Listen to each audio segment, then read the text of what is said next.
Enchanters, the time has come to be alive in the circle of Magi, where we will thrive with our brothers.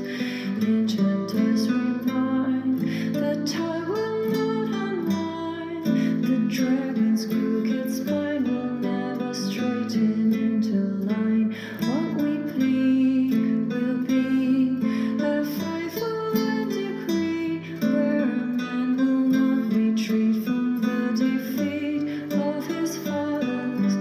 Enchanters, a time has come for better lines. We will cut this knotted ties, and some may live and some may die. Enchanter, come to me. Enchanter, come to me. Enchanter, come to see. Can you come to see? As you once were blind in the light, now you can see. In our strength we can rely, and history will not repeat. Enchanter, come to me. Enchanter, come to me. All right, I'm continuing with my narration of B2, The Keep on the Borderlands. We are now on page 12, Adventures Outside the Keep. And there are 4 encounters that are detailed. Here's the map. I think that's got all of it there. Let's see, we've got this encounter here, which is the lizardmen on this mound. Area 2 is here, which is in the tamarack trees, which is where the spiders are. 3 is a bandit camp here. And up here north of the keep is the hermit and his pet puma. There's also the Cave of the Unknown, but that is not detailed in the module. That is totally there for the dungeon master to design on their own. But another thing I like about this map, while you can build maps all around it to the east, to the west, this road clearly is going to go to another town. If you look at the map of the caves, you have this area right over here, and you could really do anything you want with this. I chose to have it be another entrance into the temple, and it was an entrance used by people who didn't want to go down into the valley because that's dangerous, and they would be coming from villages nearby who were like, secret evil people involved in it with the temple. Which, if you look at the module N1, the Cult of the Reptile God, you could incorporate that module with this one, and those could be the evil people that are being converted to the reptile god. That could be, you could make that the cleric here worships the reptile god. I mean, they do have a snake staff, so it kind of fits. I didn't do that, but it is one idea. And the other thing, the great thing about this module is these caves. They're just so much fun. So many things you can do with them. But the wilderness is great. I'm trying to think of what else I wanted to talk about it, but I'll just read what it says and see what you think. And maybe I'll mention some of the encounters from the Goodman Games Big Book version that has the 5th edition conversion as well as the original. But let's put up our music here and go from there. Music and background visuals, right? This is a cool one. Adventures outside the keep. After the group establishes itself and obtains equipment, they will either follow clues gained in conversation with residents of the keep, or set out exploring on their own, or both. Naturally, they will be trying to find the Caves of Chaos, but this will take a bit of trekking. And in the meantime, it's only like 2 to 3 miles, by the way. That map, the squares here are 300-foot squares, so it's not that far. but still. Okay. In the meantime, they might well run into more than they can handle. Thus, there are two maps, an area map for use while they search for their prime objective, and the Caves of Chaos map, which is essentially a dungeon level map. Leaving the latter for later, take a look at the area map. The realm is to the west off the map. The road branches one path to the keep on the Borderlands, the other leading off into the forsaken wilderness beyond the Ken of Law. Ken of Law, okay. Note, I don't know what that means. Note that most features are unnamed, so you can name them as suits your campaign. Inspection of the map will also show that there are 5 special areas.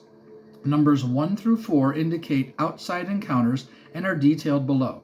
The Cave of the Unknown area is left for you to use as a place to devise your own cavern complex or dungeon maze. You may also wish to expand on the other encounter areas, designing camps, lairs, or lost ruins to permit more adventuring. If you do not wish to undertake this at first, simply do not allow your players to locate it even if they thoroughly search the very space it is in. It was hidden by a magical illusion so as to be undetectable, would be one example. The normal movement rate is 1 square per hour searching, 3 walking, 6 riding, 6 riding. Walking in the fens is at the rate of 1 square per hour. No riding is possible. Both walking and riding in the forest are at the same speed, 2 squares per hour. Mounted movement along the road can be increased to 12 squares for 1 hour, but then the horse must rest for an hour within the next 6 turns, or it can be held at 8 squares per hour for 6 hours with a 2-hour rest thereafter. Okay, interesting information he gives there. Camping outdoors overnight. Nothing will molest the party when so camped, unless they are within 6 squares of a numbered encountered area. I don't know why he says nothing will molest the party when so camped when there's the wandering monster table in the module. But okay, maybe that'll get explained at some point. Anyway, for each square they are within the 6 square range, there is a 1 in 6 chance that the monsters will seek them out. Oh, I guess he means these monsters. All right. So at 6 squares, there is a 1 in 6 chance. At 5, there is a 2 in 6 chance. At 4, there is a 3 in 6. At 3, there is a 4 in 6. At 2, there is a 5 in 6. And at 1 square, a 6 in 6 automatic encounter. Treat otherwise as a normal encounter. Organized parties should post at least 1 guard in shifts throughout the night. However, if the party posts no guards, surprise will be automatic as they are sleeping and unaware. Yeah, that's not going to happen. If the party has a fire going, the monsters will never be surprised, even though the party may be. Also take note of what provisions are brought with the party. They are adventuring, not hunting, and so they should not expect to find food. They should bring ample food and water with them.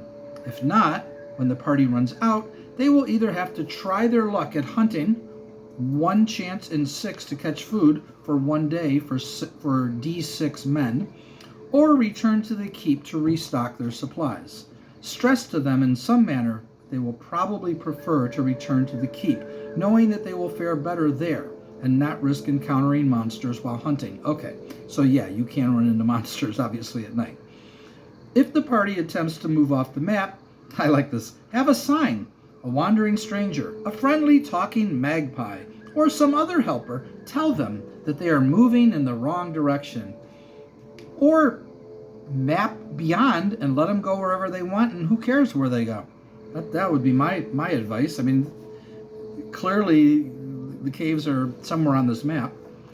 But if not, let them explore if you don't want to do it that way. All right, area map encounter areas. Number 1, Mound of the Lizard Men. This is a very, I think, if I remember right, this is a pretty tough encounter. I mean, lizard men are 2 hit die monsters, first of all. The streams and pools of the fens has an asterisk, are the home of a tribe of exceptionally evil lizard men. That's interesting, since lizard men in the monster manual are listed, I believe, as chaotic neutral, I think. Being nocturnal, this group is unknown to the residents of the keep, and they will not bother individuals moving about in daylight unless they set foot on the mound, under which the muddy burrows and dens of the tribe are found. One by one, males will come out of the marked opening and begin attacking the party. There are 6 males total. Dex 10, AC 5, hit die 2 plus 1. Hit points 12, 10, 9, 8, 7, and 5. 2 hit die plus 1, and one of them's only got 5 hit points. Yikes. Attack 1, damage D8. So these are not 3 attack around lizard men. Not like the advanced D&D. Who will attack, and if all are killed, the remainder of the tribe will hide in the lair. Each has only crude weapons. The largest has a necklace worth 1,100 gold pieces. I knocked that down. That was a little ridiculous. In the lair, I think I made it like, 400 or 500 or something. In the lair is another male, Dex 9. Again, why the Dex? AC 5, hit die 2 plus 1, hit points 11. 3 females who are equal to males but attack as 1 plus 1 hit die monsters, Dex 9, and have 8, 6, and 6 hit points respectively. 8 young with 1 hit point each. I would make that 3. Or maybe 2 and 3. I would not make anything 1. Even a little infant should have 2, I think, but maybe an infant has 1. 1 hit point each, and do not effectively attack. And 6 eggs.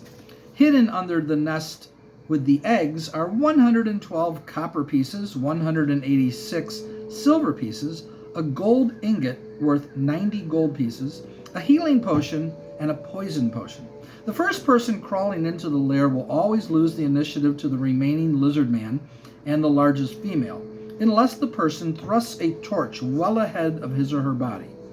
Now, I don't know if you guys agree with me or not, but I'd like to hear what you think.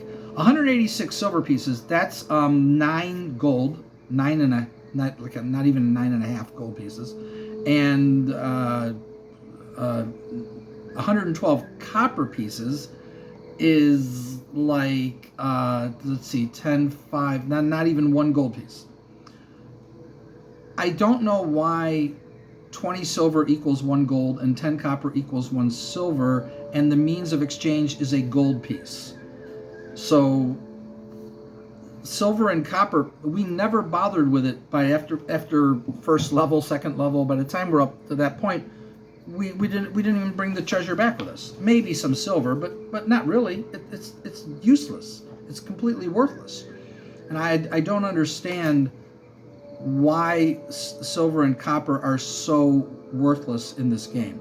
Maybe you disagree, but we never bothered with it once we were higher level, and I just don't see the point. Whereas if you made silver the standard and 10 silver equaled 1 gold, now copper and silver are useful, I think. Anyway, that's how we did it. So actually, we didn't do that at first. We stayed with the gold standard for a very long time, and we just ignored it. But it was later on that I decided to switch over to silver because of an article I read in Dragon Magazine. That's why I did it. All right, area number 2, Spider's Lair. I was going to say that the lizardmen there are tough, but with only 1 attack per round, and with the hit point distribution that they have, that isn't too bad. Obviously, you can toughen that up if the party's tougher, and you can even make them weaker if the party's only got 3 people or something. Because then that's just way too much for a party of 3 or 4 people. 6 2-hit die monsters, I don't think there's any point. All right, the Spider's Lair is also very cool. 3 large spiders, Dex 12, as if I need to know their Dex. AC 8, so they are easy to hit. Hit die 1 plus 1, hit points 7, 6, and 5. Okay. 1 attack, damage only does 1 point, plus save versus poison at +2 on the roll. They have spun their webs amongst the trees here. Now notice it doesn't say what the poison does, which is interesting. I think it should say what the poison does. I often had poison reduce your physical stats while you were poisoned, as well as drain some of your hit points. Under a pile of leaves nearby is the skeleton of a victim, a hapless elf. Remember one of the rumors about a lone elf went exploring by himself? I assume this is the one. I think it even says that at point. We'll see. Everything he bore has turned to rot and ruin, save a filthy shield, which appears quite worthless, but cleaning and oiling will return it to +1 magic status. Again, I would think that the magic shield would radiate magic regardless of whether it's been cleaned, and that you'd have to detect magic would work, but maybe not. Maybe you have to clean it first. I don't know. And very little is said of this encounter, and it could be much more detailed and could be quite a deadly encounter too. And you could obviously increase if there's a bigger party. You could make it 4 or 5 large spiders. Depends on what kind of poison you're going to deal with here. All right, Area 3, the bandit camp.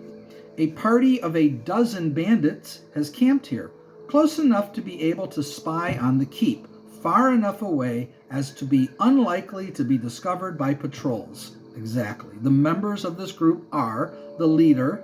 Now here you want it, Dex 14, okay. Armor class 5, chainmail, level 2 fighter, hit points 12, and he has a bow and spear.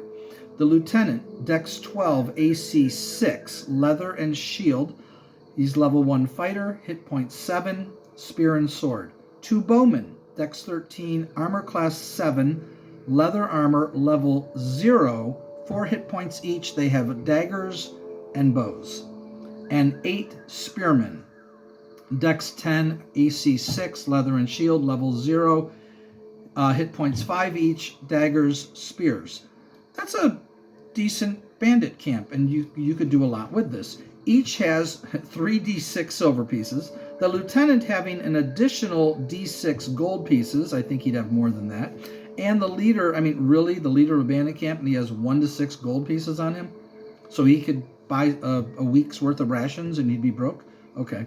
And the leader having, the leader has an additional 2 D6. So he has 3 D6. Okay, we're getting a little better there. To me, that would be the lieutenant would have 3 D6. They each have a light horse, saddlebags, and bedroll. Bowmen have an extra quiver of 20 arrows near their horses, and there is a cask of good wine on a tree stump in the camp. I like that. See, that's a nice detail that you can do more things like that with these encounters.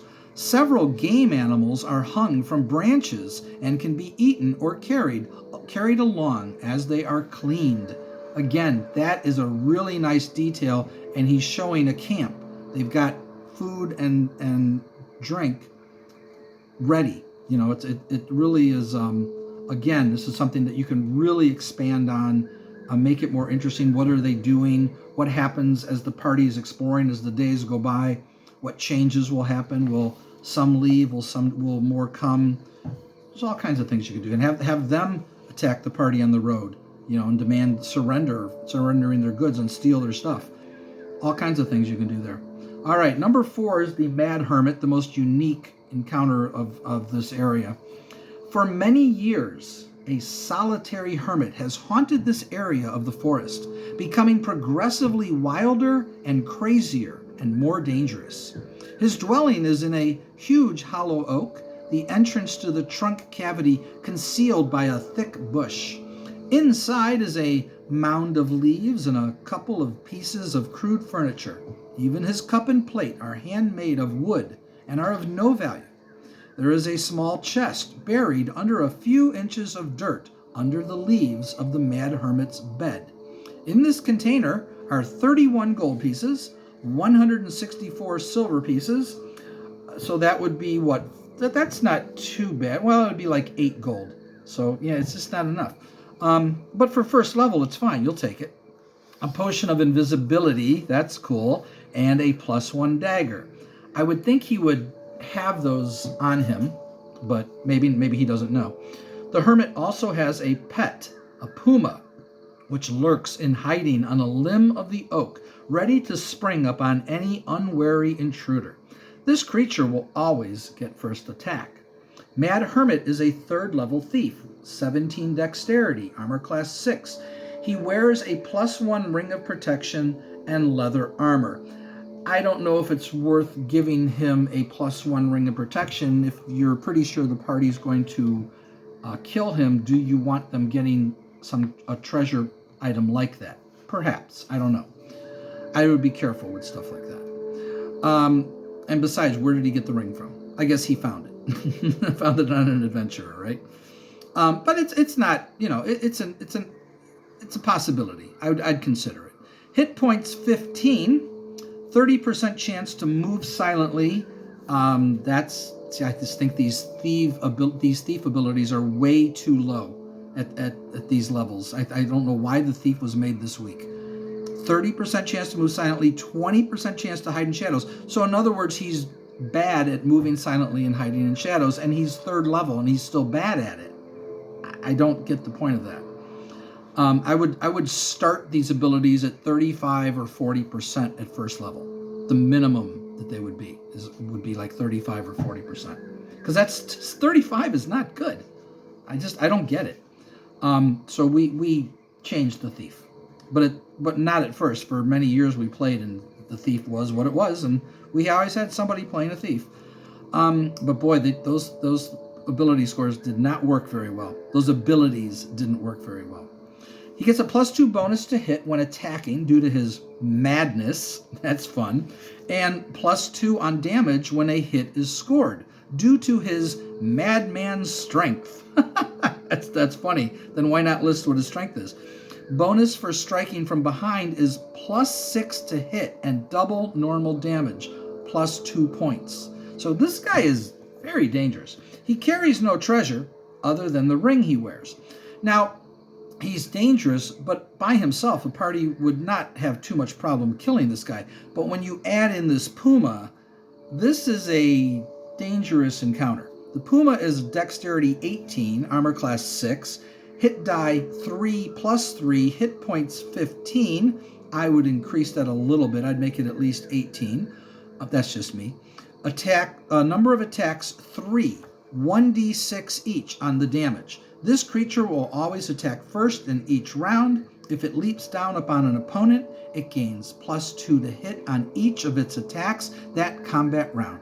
Usually it will attack by jump, and thereafter it will stay on the ground and fight normally. If it is not engaged in combat during any round, however, it will take the opportunity to leap into a tree and then spring down on the next round.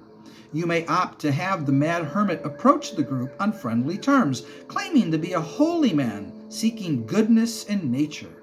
Perhaps he actually believes that at times.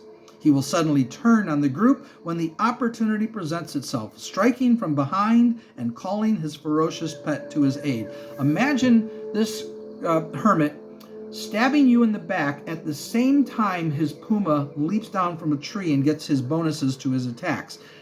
That is a dangerous encounter. That is really dangerous. And there's no reason, if you wanted to, you could have 2 hermits and or 2 Pumas.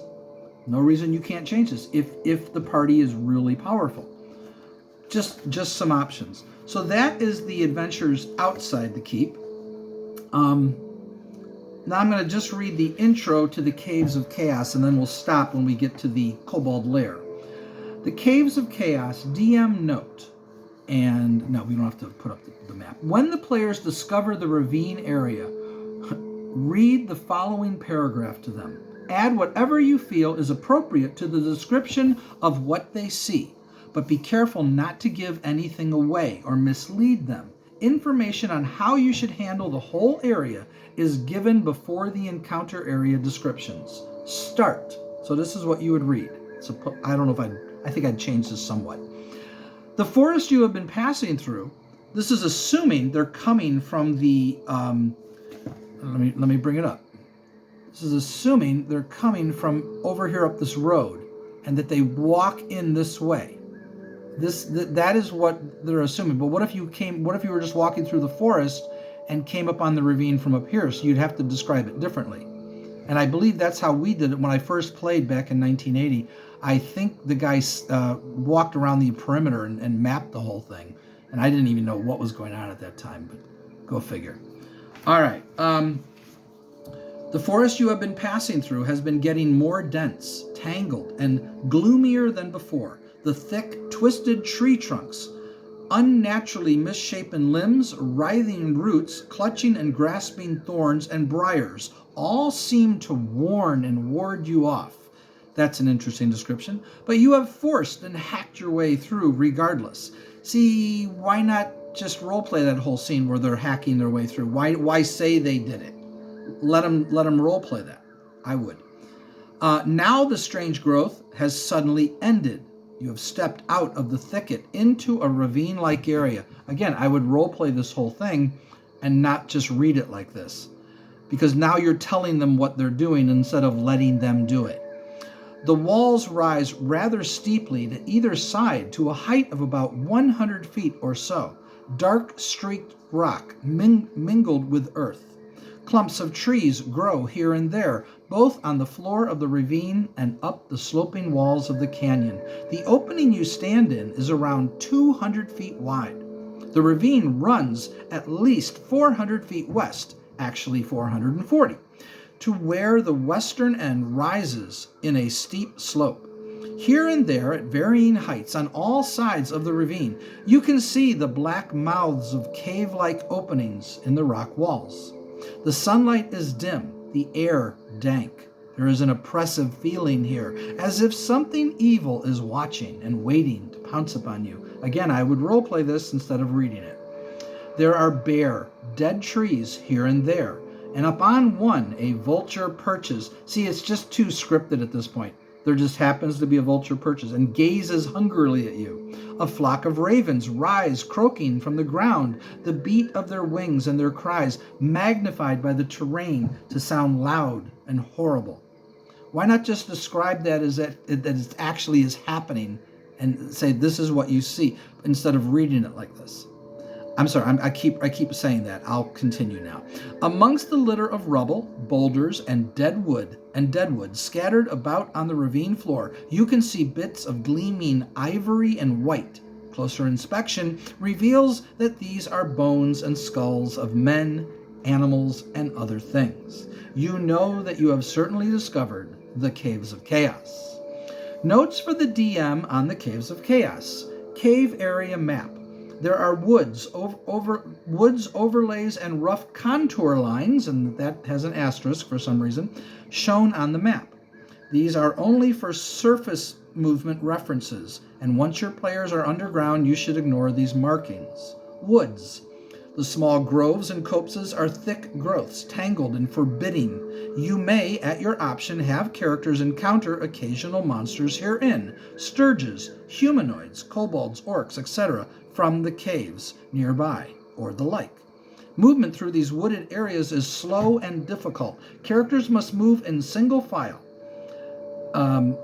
Even though not shown, there are single trees, shrubs, and bushes elsewhere. Underground. The caves, passages, and rooms of the complex are on different levels. Passages slope upwards and downwards between the contours, even where stairways are not shown. Areas are roofed by at least 5 feet of solid rock. Interiors, except where noted otherwise, all underground areas are natural or hewn from living rock. All surfaces are rough and easy to climb for a thief, with small ledges, minor cracks, small openings, etc. That's good. That really helps the thief character, and I think that is an important thing that can be used. Ransoming prisoners.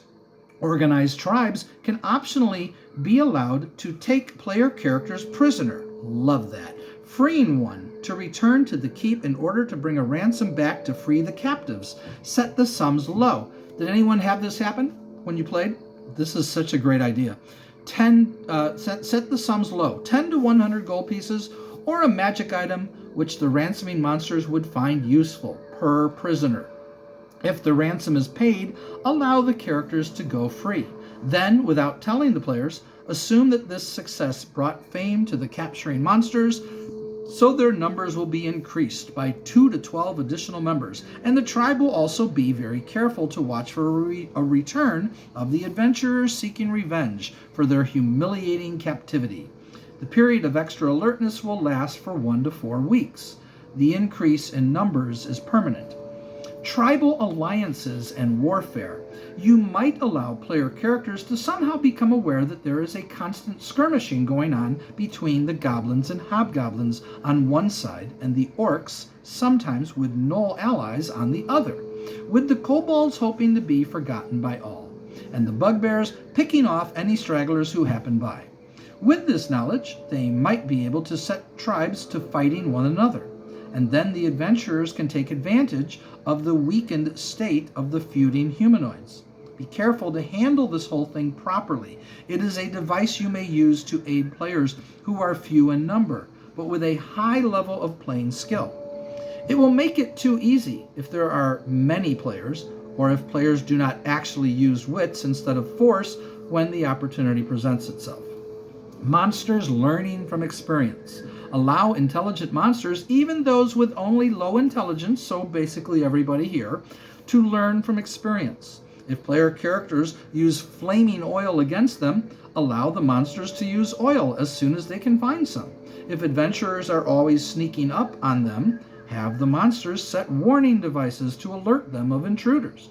If characters run from overwhelming numbers, have the monsters set up a ruse by causing a few to shout and make noise as if there were many coming. Oh, you mean like Han Solo?